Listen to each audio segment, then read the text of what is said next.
Good evening. Welcome to Long Shadow Farmstead. I'm Daryl.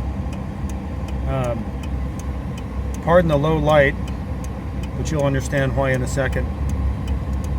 This year we put in our hay in June, and it rained quite a bit and then would have a dry spell, and then it rained quite a bit and would have a dry spell.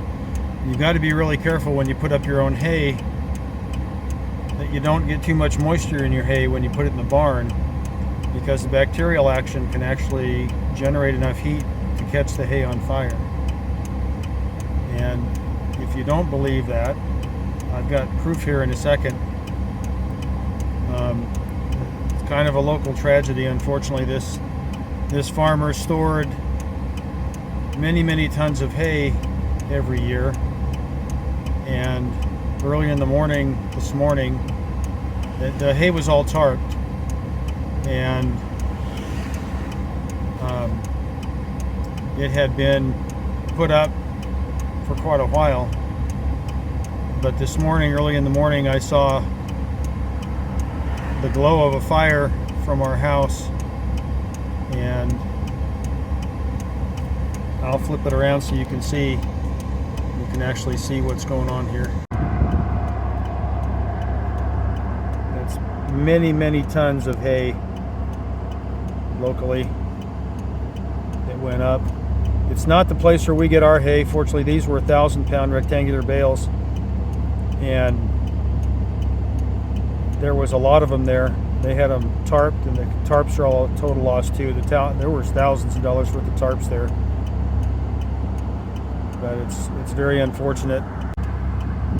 And it actually was enough hay that it may impact the cost of hay in our area. But this happens every year. I mean, well, almost every year, especially the years where at hay harvest season there's intermittent rain, and it's a struggle to get the hay down to the percentage moisture it needs to be to safely put it in the barn. What some people do is they sprinkle salt on their hay to absorb the extra moisture, and that can be reasonably effective, but it won't pull moisture out of the middle of a bale. So anyway, word of warning: if you put up hay and it's not completely dry, this could be your barn. Have a good evening. One last comment here before I call it a day. This is the view from the end of our driveway. The fire is less than a quarter mile away, and it's right across the street from the dairy where we buy milk. And fortunately, it didn't spread to adjoining properties. It's my experience that a fire like this will last 1 to 2 weeks before they can get in there and start cleanup operations. The silver lining is there's nothing that smells as good as really good grass hay, or orchard grass, or alfalfa. The entire area here smells like incense.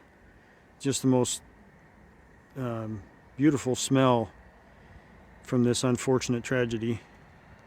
So at least there's one good thing. Well, again, good night.